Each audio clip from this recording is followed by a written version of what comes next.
আসসালামু আলাইকুম প্রিয় শিক্ষার্থীরা, আশা করি তোমরা সবাই ভালো আছো। আজকে আমরা গুণগত রসায়নের ৮ নং লেকচারটা আমরা তোমাদের সামনে প্রেজেন্ট করব। গত ক্লাসে আমরা বিভিন্ন কক্ষপথের শক্তি, গতিবেগ এবং ব্যাসার্ধ নির্ণয়ের সমীকরণগুলো দেখাইছি এবং কিভাবে অতি সংক্ষিপ্তভাবে তাদের গতিবেগ, ব্যাসার্ধ এবং শক্তি নির্ণয় করা যায়, এগুলো নিয়ে আমরা আলোচনা করেছিলাম। এগুলোর ভিতরে একটা সমস্যা ছিল সিজিএস একক এবং এসআই একক, কখন কোন মানটা ইউজ করব, আমাদের ভিতরে একটা সমস্যা হয়।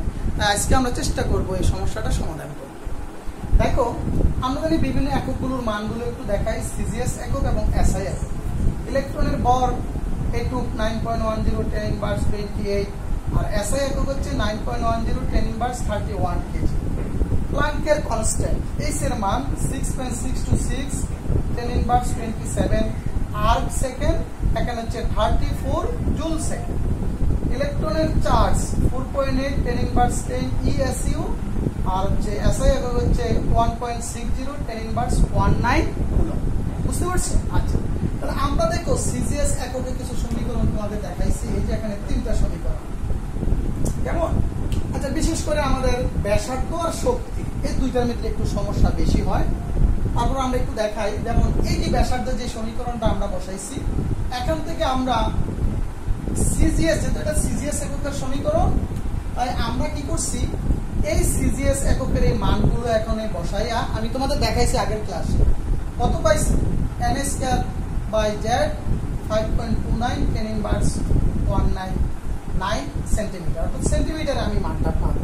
অর্থাৎ সিজিএস একক থেকে ব্যাসার্ধের পাবো সেন্টিমিটার। এই সেন্টিমিটারকে যদি 100 দিয়া বাদ দাও, বিশেষ করে মিটারে তুমি নিতে চাও, তো এটাকে 100 দিয়া বাদ দিলে কিসে চলে আসবে? মিটারে। আর তুমি যদি এই যে এসআই এককে, আমি কিন্তু এসআই একক কোনো সমীকরণ প্রতিষ্ঠা করি নাই, দরকার নেই। এসআই এককে ব্যাসার্ধের সমীকরণ হচ্ছে এটা হচ্ছে ইপসাইলন এক বলে, তোমরা 9 পড়ছো। এটাকে বলা হয় পরম পারমিটিভিটি ধ্রুবক, এর মান 8.5 × 10 ইনভার্স 12, কোনো একক নেই এটা। আচ্ছা, তুমি যদি এই এসআই এককে এই মানগুলো বসাও, তুমি এখানে সরাসরি কিসে পাবা? এই মানটা পাবা মিটারে, আর এখানে এই মানটা পাইছো কি? সেন্টিমিটারে। সিজিএস এককে বসালে সেন্টিমিটারে। তো দেখো, আমার যদি মিটারে মান দরকার হয়, আমার কিন্তু এই সমীকরণ আমি ব্যবহার না করেও পারবো। কিভাবে? দেখো, আমি সিজিএস এককের মান বসে কিসে পাইছি? মিটারে। এই সেন্টিমিটারে, এই সেন্টিমিটারকে 100 দিয়ে ভাগ দিলে কিসে চলে যাবে? মিটারে। তো আমার এই সমীকরণ ব্যবহার আমার দরকার নাই, কারণ দুইটা সমীকরণ যদি মনে রাখতে যাই, দেখো তোমার পেস লেগে যাইবে, অনেক ভুল হওয়ার সম্ভাবনা থাকবে। তাহলে আমি এসআই এককের সমীকরণ, তোমরা আবার ফিজিক্সে যখন অঙ্ক করবা এসআই এককের তোমাদের ব্যবহার, আর আমাদের কেমিস্ট্রিতে যত বইগুলোতে আছে সব বইগুলোতে বিশেষ করে 99% বইয়ের মধ্যে সিজিএস এককেই সমীকরণগুলো প্রতিষ্ঠা করা হয়েছে। তো যার কারণে আমরা সিজিএস এককের সমীকরণ থেকে পাবো। এবার এসআই এককে প্রকাশ করলে শুধু একটু কনভার্ট করলেই চলে আসবে, তারপর আমি এই সমীকরণটা মনে রাখবো না। এবার আসো শক্তি। এই যে শক্তিটা বের করছি, দেখো, যদি আমি সিজিএস এককে এসআই এককে মানগুলো বসাই, তখন আমরা শক্তির এককটা পাবো জুলে। কিসে পাবো? জুলে। কিন্তু আমি যদি এই সিজিএস এককে সমীকরণে এই মানগুলো বসাই, তখন আমার শক্তিটা পাবো আর্গে। তবে আর্গ থেকে খুব সহজে জুলে নিতে পারি। আমরা জানি 1 জুল 10 ইনভার্স 7 আর্গ, অর্থাৎ এটাকে আর্গকে 10⁻7 দ্বারা ভাগ দিলে কত আসবে? এটা হচ্ছে 11, 7 দিয়ে ভাগ দিলে উপরে 7 মাইনাস যোগ হবে, কত? 18। তাহলে খুব সহজে আমি আর্গকে কিসে নিতে পারি? জুলে নিতে পারি। তাহলে আমরা এই সমীকরণটা আমরা মনে রাখবো না, অর্থাৎ আমি সিজিএস এককের মানগুলো বসে আর্গে আনবো। আর্গকে খুব সহজে আমি কিসে নিয়ে যেতে পারবো?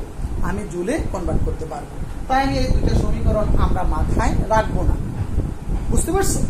এবার আসো, যদি গতিবেগের কথা বলি, আচ্ছা গতিবেগের কথা আমি পরে আসি, কেমন? এই দুইটা নিয়ে একটু ঝামেলা বেশি। এবার আসো, আমরা ইচ্ছা করলে এখনো কথা, যদি আমি এই এককগুলো আমি এখানে বসাই সিজিএস এককে, আমি মান পাবো কিসে বলো তো? মান পাবো যে ব্যাগের মান সেন্টিমিটার পার সেকেন্ড। আমি এদিকে দেখাই, এই মানটা পাবো সেন্টিমিটার পার সেকেন্ড, কারণ সিজিএস এককে ব্যাগের একক কি? Centimetre per second. তো সেন্টিমিটারে আবার 100 দিয়ে ভাগ দিলে কি? মিটার পার সেকেন্ডে চলে আসবে। কিন্তু আমার অঙ্ক করতে একটা জানি, একটু খেয়াল করো, এই সমীকরণটা ব্যবহার করব, এইটাও ব্যবহার করবো অঙ্ক করতে গেলে। কিন্তু শুধু শক্তি আর ব্যাসার্ধ নির্ণয়ের ক্ষেত্রে আমি এই এসআই এককের দুটো সমীকরণ একেবারে চিরতরে আমি এটাকে বাদ দিয়ে দিলাম, যে আমরা ইন্টারমিডিয়েটে এই দুটো সমীকরণ ব্যবহার করে আমি কিছুই শক্তি বার করব না। কেমন? কিন্তু এই দুটো সমীকরণের আবার একটু কথা আছে, আমি বলতেছি। সেটা হচ্ছে, আমরা যখন অঙ্ক করি তখন মানগুলো বসাতে হয়, এস এর মান, এম এর মান, ই এর মান, একটা পেস লেগে যায়। স্যার ওই সময় আমি কখন সিজিএস এককে বসাবো, কখন এসআই এককে বসাবো। ছোট্ট একটা কথা জেনে নাও, যদি কোনো সমীকরণে ই রাশিটা থাকে, যদি কোনো সমীকরণে ই রাশি থাকে, চোখ বন্ধ করে এই সিজিএস এককের মানগুলো বসে অঙ্কটা করে ফেলতাম। আর এই মান কিন্তু 2 এককে মনে রাখতে হবে অঙ্ক করার জন্য। কিন্তু আমি এসআই এককের শক্তির রাশিমালা আর ব্যাসার্ধের রাশিমালা মনে না রাখলেও পারবো, ওইটা বাদ দিয়ে দাও। কেমন? দেখো, আমি এক জায়গায় গতিবেগ বের করবো। দেখো, এই টার্মে আমার কি এস এর মান লাগবে, আর আর এর মান লাগবে, আর এম এর মান লাগবে। আমি কোন এককে মানগুলো বসাবো? দেখো, ই নাই, ই যদি থাকে সিজিএস একক, না থাকলে এসআই একক। তো ই নাই, কেমন? কোন একক? এসআই। ই আছে, কোন একক? সিজিএস এককে বসাবো। এককগুলো সিজিএস এককে বসাবো। শেষ। বুঝতে পারছো? তাহলে আশা করি আর কোনো সমস্যা হবে না। অঙ্ক করতে গেছো, ই এর ব্যবহার আছে, সিজিএস এককে মানগুলো চোখ বন্ধ করে বসাবা। বুঝতে পারছো? আর ই এর ব্যবহার নাই, কোন এককে বসাবো? এসআই এককে আমরা মানগুলো বসিয়ে ফেলবো। বুঝতে পারছো? এই ধরনের অনেকগুলো অঙ্ক আমি ধারাবাহিকভাবে তোমাদের আলোচনা করে যাব। বুঝতে পারছো? তাহলে কিন্তু আমার একটা সমস্যা তো সমাধান হয়ে গেল। স্যার, কখন আমি বিভিন্ন এককের মান সিজিএস এককে বসাবো, কখন এসআই এককে বসাবো? তুমি যেমন তোমাকে গতিবেগ বের করতে বলছে, কেমন? গতিবেগ বের করতে বলছে, তোমাকে বলো চতুর্থ কক্ষপথের গতিবেগ কত, একটা কথার কথা, চতুর্থ কক্ষপথের গতিবেগ। তুমি যদি এই সূত্র ব্যবহার করে অঙ্ক করো, ns বাই 2s পাই, অর্থাৎ v সমান কি ns বাই কি 2s পাই ইনটু mr। তাহলে তোমার কি কি মান? s এর মান বসাইতে হবে, m এর মান, r এর মান। মানগুলো কোন এককে বসাবা? কোন একক? এসআই এককে। কেন? আমার ই নাই, আছে এখানে, ই নাই, এসআই এককে বসাবো। আবার যদি বলি স্যার আমি এই সূত্র দিয়ে অঙ্ক করবো, কারণ বিকল্প আরেকটা সূত্র তোমাদের শিখাইছি, কি 2s pi m square, 2s pi m square, আর কি এন্ড এই একটা সূত্র দিয়েও তোমাদের আমি শিখাইছি, 2s pi m square by ns। তাহলে এখানে দেখো ই আছে, তাহলে কোন এককে মানগুলো বসাবো? এই যে ই আছে, সিজিএস এককে। বুঝতে পারছো? আচ্ছা, তাহলে আমরা মোটামুটি এই একক নিয়ে আমাদের সমস্যাটা সমাধান হলো। বুঝতে পারছো? কিন্তু এই কথাটা কিন্তু সব জায়গায় যে আমরা ব্যবহার করতে পারবো তা না। যেমন আরেকটা জিনিস দেখাই, যেমন তোমরা একটু খেয়াল করো, যেমন আমি যদি একটা শক্তি লিখলাম, এরকম একটা রাশিমালা লিখলাম, ই সমান এসি, এখান থেকে আমি কার মান বের করবো? এটাকে আবার লিখতে পারি এই সমান এস সি বাই ল্যামডা, ঠিক না? অতএব এখান থেকে আমি ল্যামডা লিখতে পারি এস সি বাই ডেল। তো স্যার, এখন তো আমার ই নাই, এখন কি আমি সব সিজিএস এককের মান বসাবো? না, আমি শুধু বলছি ব্যাসার্ধ, শক্তি আর গতিবেগের রাশিমালাতে ওই জিনিসটা তুমি ইউজ করতে পারবা। সকল জায়গায় যে পারবা টেকনিকটা খাটাইতে তা না। তো এই জায়গায় তুমি কি করবা? দেখো, এই জায়গায় হিসাবটা হচ্ছে, আমি যদি এইটার মান মিটারে বসাতে চাই, কি মিটারে ধরো মানটা আনবো, কিসে? মিটারে। আমাদের তরঙ্গদৈর্ঘ্য হিসাবটা আমরা করি সাধারণত মিটারে, পরে আমরা এটা ন্যানোমিটারে নিই। তখন আমি এস এর মানগুলো বসাবো। দেখো, তোমার এই এস এর মান এসআই এককে বসাবো, সি এর মান এসআই এককে, সি এর মান কি 3 into 10 to the power 8 metre per second, 6.626 10 to the power 20 কি 30। আর এই মানটাও যেখানে থাকবো এটাও কি জুল এককে থাকবে, এই শক্তির মানও জুল এককে থাকবে। বুঝতে পারছো? তো এগুলো আবার নির্ভর করবো আমি আলোর ব্যাগ কিসে, যদি মিটারে বসাই এটাও মিটারে বসাবো, আর এটারও কি এই যে এটার মান জুল এককে থাকবে। বুঝতে পারছো? তো আশা করি এগুলো আমরা পারবো। আরেকটা জিনিস একটু দেখে আমরা শেষ করি, বিশেষ করে এই টপিকসটা। যেমন তুমি নিউ সমান সি বাই ল্যামডা, এখানে তুমি ল্যামডার মান দরকার, তখন কি পাইবা সি বাই নিউ। বুঝতে পারছো? এখন ধরো তোমার নিউর মান দেওয়া আছে, এখন তুমি নিউর মান দেওয়া আছে কিসে, এখন তুমি এই যদি সি এর মান তুমি কিসে বসাও, মিটারে বসাও। বুঝতে পারছো? এত মিটার পার সেকেন্ড। আর নিউর মান তোমার কিসে দেওয়া আছে, নিউর মান যেটি দেওয়া থাকুক, তখন তুমি তরঙ্গদৈর্ঘ্যটা কিসে পেয়ে যাবা, মিটারে পেয়ে যাবে। বুঝতে পারছো? এই আরেকটা জিনিস দেখো, সেটা দেখলে আমাদের আরো ক্লিয়ার হবে। সেটা হচ্ছে ধরো সি বাই ল্যামডা। এখন আমি কম্পাঙ্ক, এটা তো তুমি জানো কম্পাঙ্ক, আমি আগের ক্লাসগুলোতে বিগত ক্লাসগুলো বলছি কম্পাঙ্ক নিউ সমান সি বাই ল্যামডা। এখানে দেখো তোমার কাজ, এখন তুমি তরঙ্গদৈর্ঘ্য দেওয়া আছে কিসে, ধরো আলোর বেগ কত দেওয়া আছে 3 × 10⁸ মিটার পার সেকেন্ড, কিন্তু তরঙ্গদৈর্ঘ্য ধরো দেওয়া আছে 400 ন্যানোমিটার। এখন তুমি তো কথা স্যার, তাহলে আমি কি এই যে এটা আছে মিটারে আর এটা আছে কিসে, ন্যানোমিটারে। তো অবশ্যই এই ন্যানোমিটারটাকে তুমি মিটারে কনভার্ট করে নিতে হবে। তো ন্যানোমিটারকে মিটারে কনভার্ট করতে হলে কি হয়, 10⁹ দ্বারা ভাগ দিতে হয়, 10⁹ দ্বারা ভাগ দিতে হয়। অর্থাৎ এটা হচ্ছে 400 × 10⁹9 কিসে চলে যাবে, ন্যানোমিটার। তখন এগুলো বসালে সাধারণত আমরা কিসে পেয়ে যাব, আমি এই যে কম্পাঙ্কের মানটা আমি পেয়ে যাব। ঠিক আছে? ওইটা যদি মিটারে বসাই, এটাও আমার কিসে বসাতে হবে, মিটারে বসাতে হবে। আর এটা যদি আমি সেন্টিমিটারে বসাই, এটাও আমার সেন্টিমিটারে বসাতে হবে। যাক, ওই ঝামেলার মধ্যে আমি যাই না। কেমন? তো এই ধরনের অঙ্ক ইনশাআল্লাহ আমরা সামনের দিকে আস্তে আস্তে করব। বুঝতে পারছি ব্যাপারটা?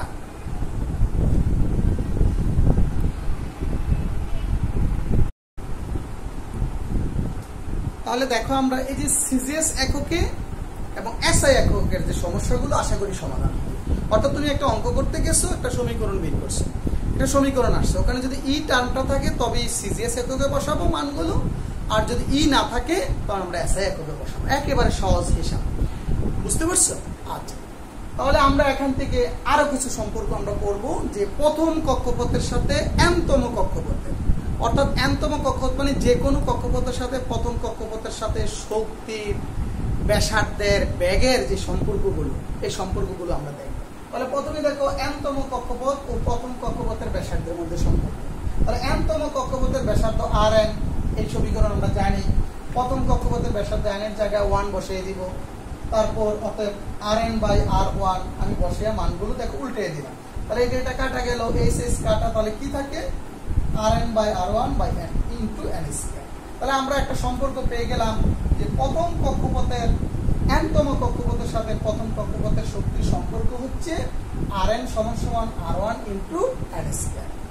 এই সম্পর্ক থেকে আমি প্রথম কক্ষপথের সাথে এনতম কক্ষপথের সম্পর্ক আমরা প্রতিষ্ঠা করতে পারবো।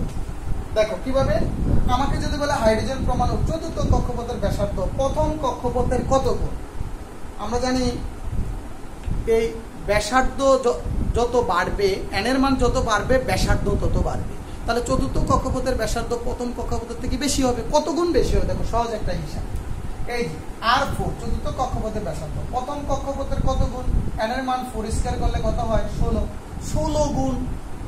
এমসিকিউতে আসতে পারে। যদি বলে প্রথম কক্ষপথের থেকে চতুর্থ কক্ষপথ কত গুণ বড়, তাহলে চতুর্থ কক্ষপথের ব্যাসার্ধ 4 গুণ বড়, ঠিক না? আবার প্রশ্নটা আমি এভাবে করতে পারতাম, হাইড্রোজেন পরমাণুর প্রথম কক্ষপথের ব্যাসার্ধ চতুর্থ কক্ষপথের কত গুণ। তাহলে আমার এটা হিসাবটা কি আসবে, আমার আসবে আর একটা লাইন আমার এখানে করতে হবে, এই অতএব R1 = কত আসবে, R4 × কত 1/16। তাহলে প্রথম কক্ষপথের ব্যাসার্ধ চতুর্থ কক্ষপথের 1/16 গুণ বা 16/1 যেভাবে তুমি বলো, কেমন? তাহলে পরীক্ষাতে উভয়ভাবে আসতে পারে। প্রথম কক্ষপথের ব্যাসার্ধ চতুর্থ কক্ষপথের কত গুণ, 1/16 গুণ। আর যদি বলে চতুর্থ কক্ষপথের ব্যাসার্ধ প্রথম কক্ষপথের 16 গুণ। ওকে, তাহলে আমরা মোটামুটি এটা বুঝতে পারলাম। কেমন? তারপর দেখো আমরা চলে যাব যে nতম কক্ষপথ ও প্রথম কক্ষপথের ইলেকট্রনের কেমন ইলেকট্রনের গতিবেগের সম্পর্ক কেমন nতম কক্ষপথ ও তাহলে আমরা গতিবেগের সম্পর্কে রাশিমালাগুলো আমরা জানি nতম কক্ষপথের গতিবেগ কি আমরা জানি bn এই সূত্রটা ইউজ করব আমরা 2s pi z square by কত n আর প্রথম কক্ষপথের গতিবেগ কি হবে বলো তো v1 তো 2s পাই z স্কয়ার কি n এর জায়গায় 1 হবে s তাহলে আমরা এখান থেকে লিখতে পারি অতএব bn বাই v1 সমান কি দেখো আমি আর ডিটেইলস গেলাম না কি কি কাটা যাবে উল্টাইলে এগুলো সব কাটা যাবে নিচে যেহেতু 1/n কত থাকবে 1/n তাহলে এখান থেকে আমি পাই অতএব bn সমান কত v1 * 1/n এখান থেকে আমি অঙ্ক করতে পারবো আমি যদি বলি একটা অঙ্ক দেখাই যে হাইড্রোজেন পরমাণুর চতুর্থ কক্ষপথের বেগ প্রথম কক্ষপথের কত গুণ বা উল্টা দুইভাবে আসতে পারে কেমন তাহলে n এর মান 4 বসাও আর এটার মান কত বসাই দিব তাহলে চতুর্থ কক্ষপথের গতিবেগ প্রথম কক্ষপথের 1/4 গুণ কত 1/4 গুণ আর যদি বলে হাইড্রোজেন পরমাণুর প্রথম কক্ষপথের বেগ বলতে গতিবেগ চতুর্থ কক্ষপথের কত গুণ তখন আমার এখান থেকে আরেকটা লাইন করতে হবে অর্থাৎ v1 সমান কত আসবে v4 * 4 তাহলে প্রথম কক্ষপথের গতিবেগ চতুর্থ কক্ষপথের কত 4 গুণ কারণ নিউক্লিয়াস যত কাছের কক্ষপথে থাকে তাদের গতিবেগ তত বেশি থাকে গতিবেগ যত বাড়ে তাদের বেগও তত কক্ষপথের সংখ্যা যত বাড়বে গতিবেগও তত কমে যাবে বুঝতে পারছো এই ছিল প্রথম কক্ষপথের সাথে nতম কক্ষপথের কি গতিবেগের সম্পর্ক তাহলে আমরা আশা করি পারবো ঠিক না তারপর আসো nতম কক্ষপথ আমরা যদি তিনটা জিনিস পড়াইছি গতিবেগ ব্যাসার্ধ আর শক্তি nতম কক্ষপথের সাথে nতম কক্ষপথ ও প্রথম কক্ষপথের শক্তির মধ্যে সম্পর্ক তাহলে আমরা nতম কক্ষপথের শক্তি কি জানি বলো তো En -2s pi square m z square n square s square e to the power 2s pi square m 2s pi square z square e to the power n square s square আর প্রথম কক্ষপথের কি হবে বলো তো 1 -2s pi square m z square e to the power 4 n square s square তাহলে sorry n তো হবে না n এর মান 1 হবে তাহলে এখান থেকে আমি পাই en বাই e1 কি পাওয়া যাবে দেখো কি কি কাটা যাবে এই সিমিলার রাশিগুলো সব কাটা যাবে থাকবে কি 1/x অতএব আমরা এখান থেকে লিখতে পারি en সমান কত e1 বাই 1/x তাহলে আমরা আশা করি জিনিসটা বুঝতে পারছি কেমন যে আমরা যে এই সমীকরণ দিয়েও আমরা যে কোনো প্রথম কক্ষপথ আর যে কোনো কক্ষপথের কি সম্পর্ক পূর্বের তুলনায় নির্ণয় করতে পারবো ওকে আচ্ছা তারপর এখন আমরা বলতে পারবো চতুর্থ কক্ষপথের শক্তি প্রথম কক্ষপথের কত 1/16 গুণ কেমন আচ্ছা পারবো আগের নিয়মের মতো আমি আর করলাম না আচ্ছা তারপর আমরা যে জিনিসটি দেখাবো সেটা হচ্ছে আশা করি তোমরা বুঝতে পারতেছো যে কোনো দুটি কক্ষপথের মধ্যে সম্পর্ক যেমন চতুর্থ ষষ্ঠ শক্তি স্তরের মধ্যে মানে যে কোনো দুইটা কক্ষপথের মধ্যে কিভাবে সম্পর্ক প্রতিষ্ঠা করবো শুধু সম্পর্কগুলো দেখে দেয় অঙ্ক করার দরকার নেই আজ পর্যন্ত কোনো বই অঙ্কগুলো আসেনি যদি ভবিষ্যতে আসে তোমরা দেখতে পারবা কেমন এই জন্য আমরা একটু অ্যাডভান্স সূত্রগুলো দেখিয়ে দিই আপাতত মাথায় এই সূত্রগুলো রাখার দরকার নেই বুঝতে পারছো তবে সূত্রগুলো আমি তিনটা সূত্র একটু দেখিয়ে দিই সূত্রটা হচ্ছে যে কোনো দুটি শক্তি স্তরের ব্যাসার্ধ কি লিখলাম ব্যাসার্ধ শক্তি ও গতিবেগের সম্পর্ক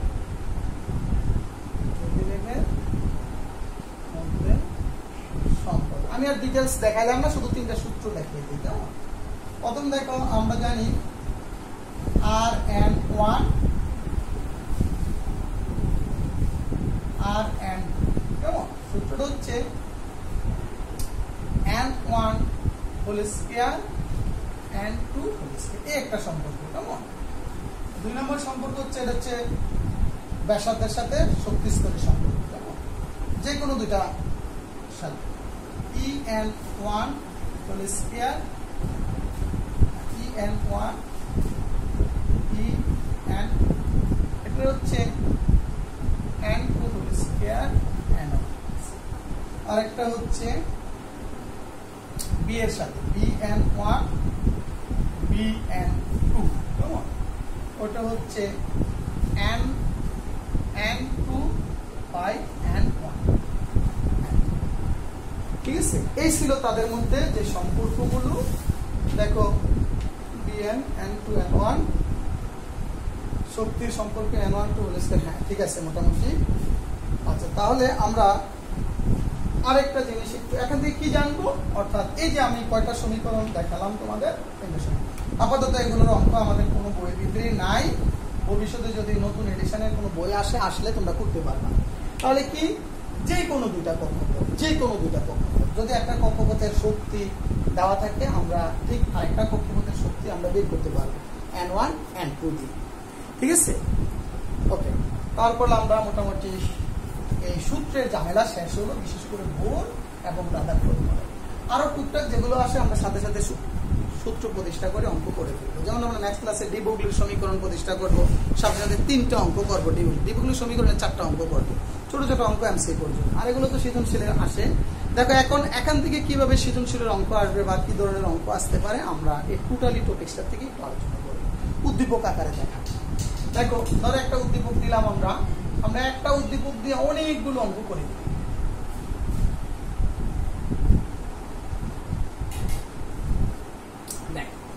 প্রথম আমি একটা অঙ্ক করলাম, ধরো এটা হচ্ছে প্রথম কক্ষপথ 1 2 3 4। কেমন? আমরা যেগুলো আগে করে ফেলছি, কেমন একটু স্মরণ করে দিচ্ছি। ধরো এগুলো দ্বারা কি বোঝায় ইলেকট্রন। কেমন? ধরো আমি এখানে একটা ইলেকট্রন এ দিলাম, এখানে বি দিলাম, এখানে সি দিলাম, এখানে এ। আমাকে আসতে পারে উদ্দীপকের এ অবস্থানের ইলেকট্রনের গতিবেগ নির্ণয় করো। উদ্দীপকের এ অবস্থানে, আর এটা হাইড্রোজেন প্রমাণ কি নিয়ে চিন্তা করবো, হাইড্রোজেন। উদ্দীপকের এ অবস্থানে ইলেকট্রনের গতিবেগ নির্ণয় করো। তাহলে আমরা ডিটেলসে যাবো না, তাহলে আমরা গতিবেগের সূত্র জানি কি, কৌণিক ভরবেগ থাকে ns বাই কত 2s। কেমন? তাহলে আমরা এটা কিন্তু করাইছি, তারপরে একটু উদ্দীপক আকারে ধারাবাহিক দেখাই দিচ্ছি। তাহলে এখান থেকে আমি কি লিখব, b সমান সমান ns বাই কত 2s পাই। তাহলে দেখো আমার তুমি লিখবা উদ্দীপকের এই অবস্থানটি হচ্ছে চতুর্থ কক্ষপথ, n এর মান 4। তাহলে দেখো এখানে কিন্তু ই নাই, ই আছে নাই, চোখ বন্ধ করে এসে এককে মান বসাবো। এস এর মান কত 6.626 10 to the power 34 joule second. দেখছো আমরা ই নাই, আমরা চিন্তা করতে হইতেছে আমরা কি বসাবো। এম এর মান এসআই একক 9.10 10 to the power কত মাইনাস কত 31। আর আমরা আর এর মান, আমরা আর তো লাগবে চতুর্থ কক্ষপথের ব্যাসার্ধ, বাংলায় লিখতে পারবা চতুর্থ কক্ষপথের ব্যাসার্ধ আর। আমরা সূত্র জানি কি, n square into 5.29 10 to the power minus 11। Main সূত্রটা পাইছিলাম এই যে আর n সমান কত z, ঠিক না? তাহলে আমরা এখানে একটা কাজ করি, আমরা তো চতুর্থ কক্ষপথ অর্থাৎ এটা হচ্ছে চতুর্থ, ইচ্ছা করে লিখতে পারো r4, না লিখলে অসুবিধা নাই। r4 সমান z এর মান যেহেতু হাইড্রোজেনের মান 1, এটা লিখলাম না। আমি আগেই বলছি যদি হাইড্রোজেনের ক্ষেত্রে বলে জ্যাক টপিক্সটা না দিলেই ভালো। ঠিক আছে, তাহলে এখন তো যেহেতু 4, এটা হচ্ছে চতুর্থ কক্ষ, এই ব্যাসার্ধটা কত চতুর্থ কক্ষ, তাহলে কত 16 into 5.29 10 to the power minus 9। এটাই চতুর্থ কক্ষপথের ব্যাসার্ধ। কেমন? যেহেতু আমি n এর মান 4 বসিয়ে দিচ্ছি। আচ্ছা, n এর মান 1 বসালে প্রথম কক্ষপথ, n এর মান 2 বসালে দ্বিতীয় কক্ষপথ। এই মানগুলো যদি আমি এখানে, আর পাই এর মান তো তোমরা জানো 3.141 বসালে কত এত metre per second.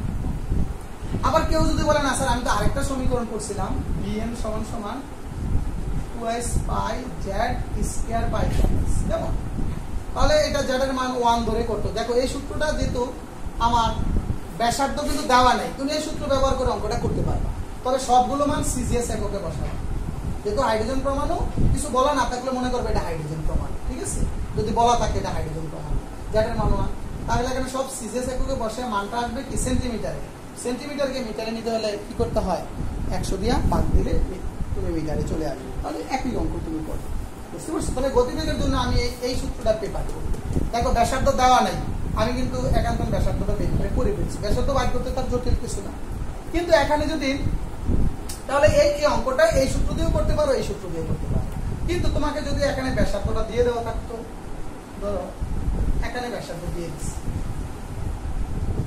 8.5 into 10⁻⁻11 metre, এত দিয়ে দিচ্ছি। এখন তুমি কি করবে? এখন তুমি এই সূত্র দিয়ে অঙ্কটা করতে পারবা না। বুঝতে পারছো? দেখো এখানে কিন্তু ব্যাসার্ধ নাই, আছে ব্যাসার্ধ, এখানে ব্যাসার্ধ নাই। তাহলে চোখ বন্ধ করে আমি এই সূত্র ব্যবহার করি অঙ্কটা করতেই আমাকে হবে। কেমন? তাহলে আমি সবসময় এই সূত্রটা আমি কখনো আমার লেকচার শিটে খুব কম এই সূত্র অঙ্ক করছি, আমি একদিকে ফ্লো করছি, এইটা দিয়ে করবো। ব্যাসার্ধ দেওয়া নাই, চতুর্থ কক্ষ বলছে, বাইর করতে তো অসুবিধা নাই। n² * 5.29 10⁻11 ইনভার্স 11, তাহলে আমরা এখানে বসে কিন্তু আমরা করতে পারি। বুঝতে পারছো? এই জন্য একদিকে একমুখী চিন্তা করলে ভালো।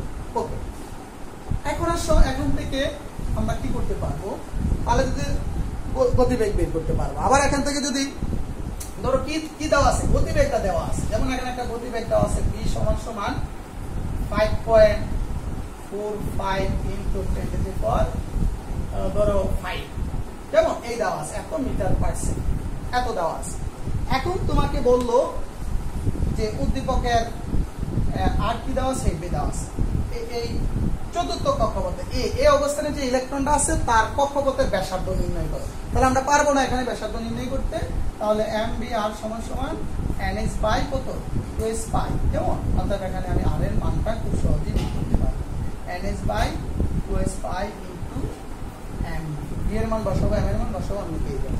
ওকে, এখন আসো এখান থেকে আরেকটা অঙ্ক আসতে পারে, সেটা হচ্ছে তোমার ব্যাগ দেওয়া দিল, ব্যাসার্ধ দিয়ে দিল, ধরো আর এর মান কত, তোমার 5.29 10⁻⁻, এরকম 8.5 ইন্টু 10⁻⁻11 এই দিয়ে। এখন তোমাকে যদি বলে উদ্দীপকের ইলেকট্রনটি, খুবই ইম্পর্টেন্ট একটা অঙ্ক, মানে যদি নতুন ভাবে আমি চিন্তা করি যে উদ্দীপকের, এখন তো প্রশ্নটা আসলো উদ্দীপকের কোন অবস্থানে ইলেকট্রনটি রয়েছে নির্ণয় করো, উদ্দীপকের আলোকে নির্ণয় করো। তাহলে আমরা কি এখান থেকে বের করতে পারবো? দেখো mvr = ns/2s π। দেখো d এর মান দেওয়া আছে, r এর মান দেওয়া আছে, s এর মান ধ্রুবক, m এর মান ধ্রুবক, π এর মান ধ্রুবক, তাহলে কার মানটা পেয়ে যাবে? n এর মান পেয়ে যাবে। তবে n এর মান যদি এরকম ভগ্নাংশ আসে, ধরো আসলো 3.98, এটা কত লিখবা? এটা 4 লিখবে, কারণ কক্ষপথ কখনো ভগ্নাংশ হতে পারে না, কাছাকাছি থাকবে। তো আমরা 3.94 বা 3.99 বা 2.99 এগুলো কত লিখতে পারি? আমি 3 লিখতে পারি বা 4 লিখতে পারি, 3.9। আশা করি এই বোর মডেলের এই সূত্রের অঙ্কগুলো তোমরা বারবার করবে। এবার আমরা আরেকটু স্ট্যান্ডার্ড দিকে যাই, কেমন? আরেকটু স্ট্যান্ডার্ড যেগুলো সবচেয়ে বেশি বোর্ডে আসে। আর এখান থেকে আমি টোটাল আমি হাতে লিখে দিয়েছি 29টা অঙ্ক, আমি নিজে করে দিয়েছি। আর অনুশীলনের জন্য দিয়েছি 14টা অঙ্ক, তো টোটাল 43টা অঙ্ক। মূলত 3-4টা অঙ্ক জানা থাকলে সব অঙ্ক পারা যায়। আর বোর্ডের জন্য মূলত আমি যে কটা অঙ্ক দেখিয়ে দিই এর ভিতরেই আসবে। আচ্ছা দেখো, আমি আরেকটা অঙ্ক আমি বলি তোমাদের, ছোট্ট করে উদ্দীপকটা দেখাই। ধরো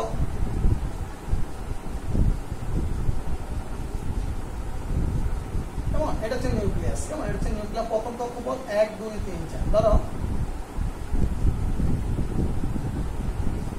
এটা কি ইলেকট্রন দেখাচ্ছে, কেমন? তাহলে এখানে গ নাম্বার প্রশ্নটা আসতে পারে তোমার উদ্দীপকের উদ্দীপক হতে শোষিত শক্তির মান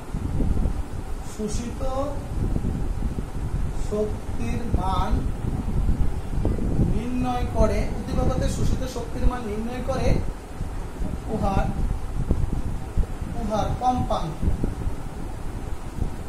কম্পাঙ্ক ও তরঙ্গ দৈর্ঘ্য নির্ণয় করা। যে উদ্দীপক হতে শোষিত শক্তির মান নির্ণয় করে উহার কম্পাঙ্ক ও তরঙ্গ দৈর্ঘ্য নির্ণয় করা, কেমন? অঙ্ক, তিনটা অঙ্ক একবারে আসতে পারে। আর এখানে তিনটা অঙ্ক আমি দিয়েছি। উদ্দীপকতে শোষিত শক্তির মান নির্ণয় করো। আবার আসতে পারে উদ্দীপকতে শোষিত শক্তির কম্পাঙ্ক নির্ণয় করো। আবার আসতে পারে উদ্দীপকতে শোষিত শক্তির তরঙ্গ দৈর্ঘ্য নির্ণয় করো। তাহলে কয়টা? তিনটা। এই তিনটা আমি একবারই করবো। কেমন? তিনটা অঙ্ক আমি একবারই করবো। দেখো তাহলে আমরা একটু দেখাই তোমাদের। তাহলে তোমরা উদ্দীপকটা নিশ্চয়ই বুঝতে পারছো। কেমন? তাহলে একটু দেখাই আমি। প্রশ্নটা উঠে ফেললাম, তোমরা আশা করি উঠাতে পারছো। সেটা হচ্ছে আমরা কি প্রথম কক্ষপথ আর তৃতীয় কক্ষপথের আমি শক্তি নির্ণয় করি, তারপর তাদের মধ্যে পার্থক্য করব। পার্থক্য করলে কি শোষিত শক্তি বের হয়ে যাবে। তাহলে আমি লিখলাম প্রথম বোর কক্ষের শক্তি। তোমাদের কিন্তু আমরা সূত্রটা পড়াইছিলাম। প্রথম মানে E1 n এর মান 1 বসাবো, 2.179 into 10 to the power minus 11 r। দেখো তোমাদের মনে আছে কিনা, বাই n স্কয়ার। এটা হাইড্রোজেনের ক্ষেত্রে, এটা কার ক্ষেত্রে? হাইড্রোজেনের ক্ষেত্রে। তো যেহেতু এই হচ্ছে সূত্রটা ছিল এই, কেমন? তো যেহেতু প্রথম কক্ষপথে n এর মান 1 আর এটা কত 1 স্কয়ার। 1 স্কয়ার মানে কি কোনো পরিবর্তন হবে না, 1.179 into 10 to the power minus 11 r। ঠিক আছে? তুমি জুলে বসাই দাও, জুলে বসালে কত হবে? 18। একই, আমি বুঝিয়ে দিব না কি চেঞ্জ আসবে। এবার আসো তৃতীয় বোর কক্ষের শক্তি। কি লিখবো বলো তো? E3 কত লিখবো? -2.179 into 10 to the power minus 11 by কত? 3 স্কয়ার। তো 3 স্কয়ার করলে কত আসে দেখো মানটা? -2.418 into 10 to the power minus কত? -11 আসে, -12 আসে। কেমন? 12। তাহলে আমরা দুইটা শক্তি স্তরের শক্তি পেয়ে গেছি। আর এখন লাগবে অতএব শোষিত শক্তি।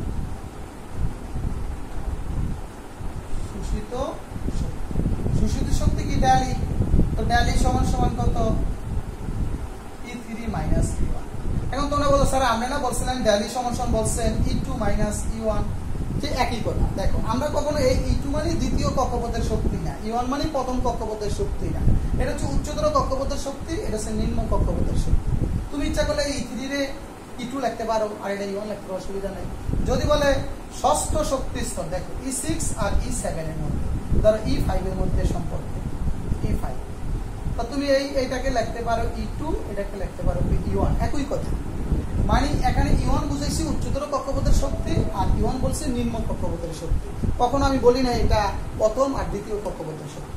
কিন্তু আমাদের অনেক সময় প্যাচ লেগে যায়, প্যাচ লেগে যাওয়ার কথা E1 E2 আমরা লিখি না, যততম কক্ষপথ বলে তাদেরটা আমি দেখাই, তো সুবিধা হয়। বুঝতে পারছো? আচ্ছা, তাহলে আমরা এই মানটা বসাই।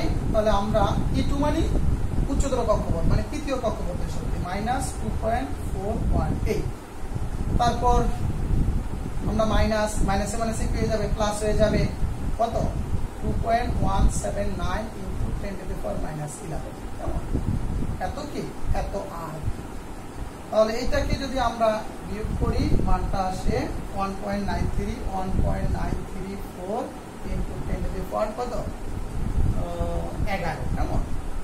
11 আর। তাহলে একটা অঙ্ক হয়ে গেল যে উদ্দীপকের শোষিত ইলেকট্রনটির শক্তির মান।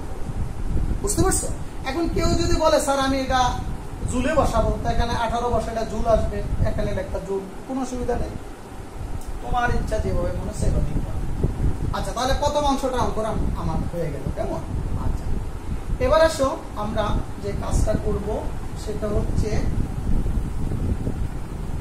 দ্বিতীয় অংশটা আমরা করব, কম্পাঙ্ক নির্ণয় করবো। কেমন? কম্পাঙ্ক নির্ণয়। এবার আমরা বলবো কম্পাঙ্ক নির্ণয়।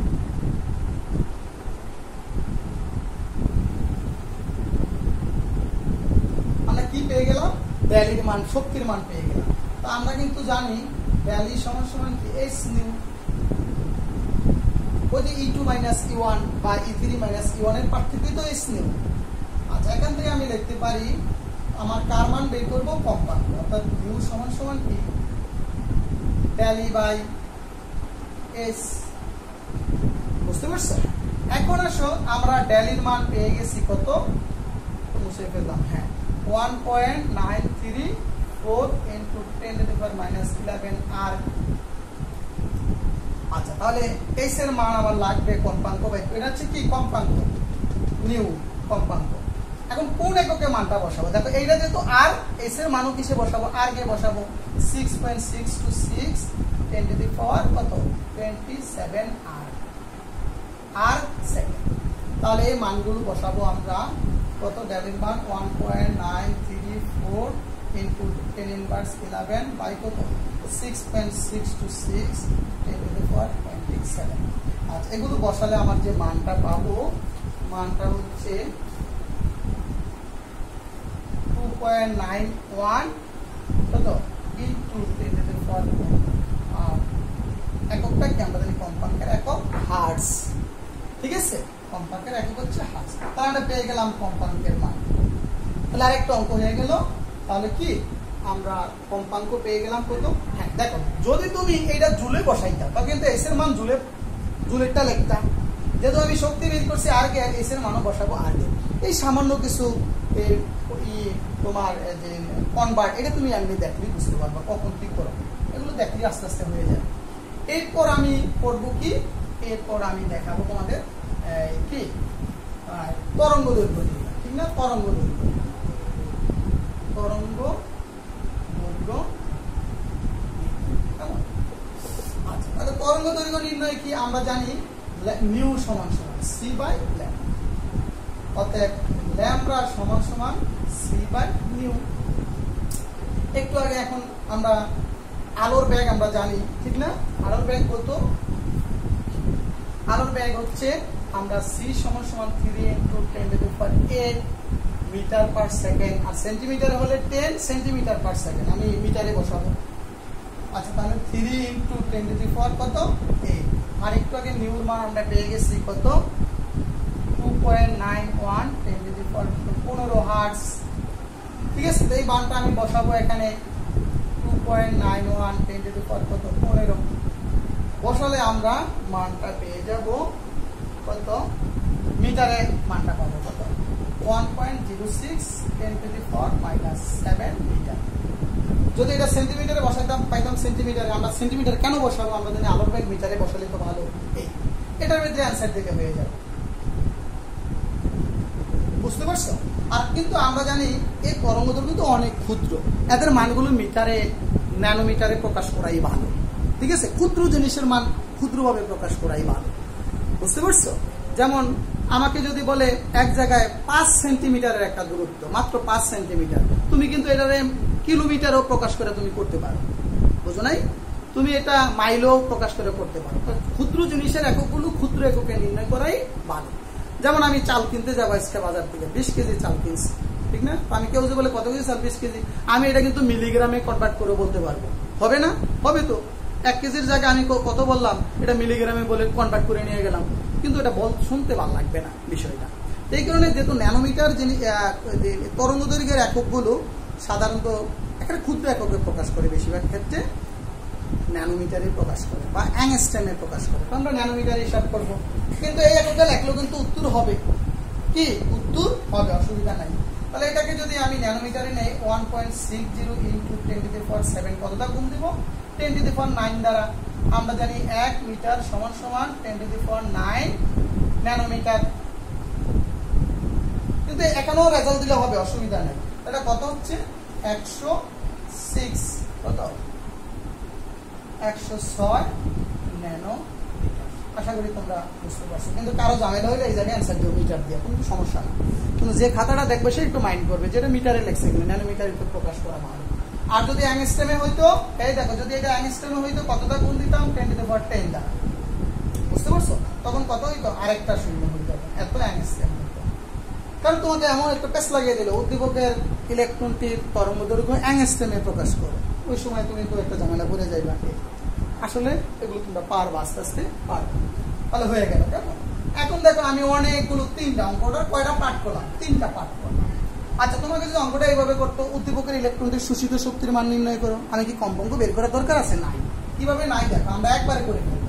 ড্যালি সমান সমান এসি একবারে যদি আসতো তরঙ্গ দৈর্ঘ্য নির্ণয় করো, তাহলে আমি এখানে লিখতাম দেখো আমরা জানি ড্যালি সমান সমান সি ল্যাম্ডা, অর্থাৎ ল্যাম্ডা সমান সমান কি এসি বাই এস এর মান বসাবো, সি এর মান বসাবো, ভ্যালুর মান বসাবো, দিলে আমার অঙ্কটা হয়ে যাবে।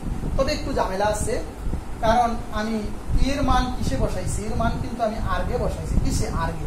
আসলে এগুলো সবগুলো মানই সিজিএস এককে নিতে হবে, কারণ এস এর মান সিজিএস এককে নিতে হবে, সি এর মানও সিজিএস এককে 3 × 10⁻10 সেন্টিমিটার পার সেকেন্ডে বসাতে হবে। তো কারণ তুমি তো এইটা আগে বসাইছো, তো এটার মানও আগে, তাই সি এর মান কোন এককে বসাবা, সরি এটার মান আগে বসাইছো মানে সিজিএস একক, এটার মানও সিজিএস একক, তাহলে সি এর মানও সিজিএস এককে বসাতে হবে। আর তুমি যদি বলো না স্যার আমি ওই যে শক্তিটা এসআই এককে বসাবো, বুঝো নাই? তো শক্তি যদি এসআই এককে জুল এককে বসাও, এটাও জুল এককে, এটাও জুল এককে, এটাও কত সিজিএস এসআই এককে, মানে মিটার এককে তুমি বসালে মিটার পার সেকেন্ড দিয়ে পড়লে অঙ্কটা হয়ে যাবে। তো আশা করি তোমরা এগুলো অঙ্কগুলো করতে করতে তোমাদের আরো চর্চা হয়ে যাবে, কেমন? তো সাধারণত এই যে আমরা যে ধরনের অঙ্কগুলো তোমাদের দেখালাম, সাধারণত বোর্ড পরীক্ষায় এখান থেকে অঙ্ক আসে। প্রথম হচ্ছে কৌণিক ভরবেগ, এই যে এম কৌণিক ভরবেগ, যেটা হচ্ছে যেমন কৌণিক ভরবেগ এম বি আর সমান কত, NH/2 এখান থেকে এমসিকিউ আসতে পারে। হাইড্রোজেনের দ্বিতীয় কক্ষপথের কৌণিক ভরবেগ কত, শুধু n এর মান 4 বসিয়ে দিই। আর গতিবেগ কিন্তু বি, গতিবেগ বি এর রাশিমালা। আর যখন কৌণিক ভরবেগ করব, শুধু n এর মান বসালে আমরা কি পেয়ে যাব, কৌণিক ভরবেগ পেয়ে যাব। তারপর বিভিন্ন কক্ষপথের ইলেকট্রনের গতিবেগ, ব্যাসার্ধ নির্ণয়, ইলেকট্রনটা কোন কক্ষপথে আছে এইসব আমরা দেখালাম। তারপর বিভিন্ন কক্ষপথের ইলেকট্রনের শোষিত শক্তির মান, তারপর তরঙ্গ দৈর্ঘ্য, শোষিত শক্তি, তরঙ্গ দৈর্ঘ্য, শোষিত শক্তি, কম্পাঙ্ক। দেখো এই অঙ্কটাই হুবহু যদি এইভাবে আসে, আমি 30 সেকেন্ডে অঙ্ক শেষ করে দিচ্ছি। ধরো এই অঙ্কটা যদি এইভাবে আসে, ধরো একটা ইলেকট্রন, কি বুঝাইছে এটা বলো তো, যে একটা ইলেকট্রন লাফ দিয়ে কই পড়ছে, প্রথম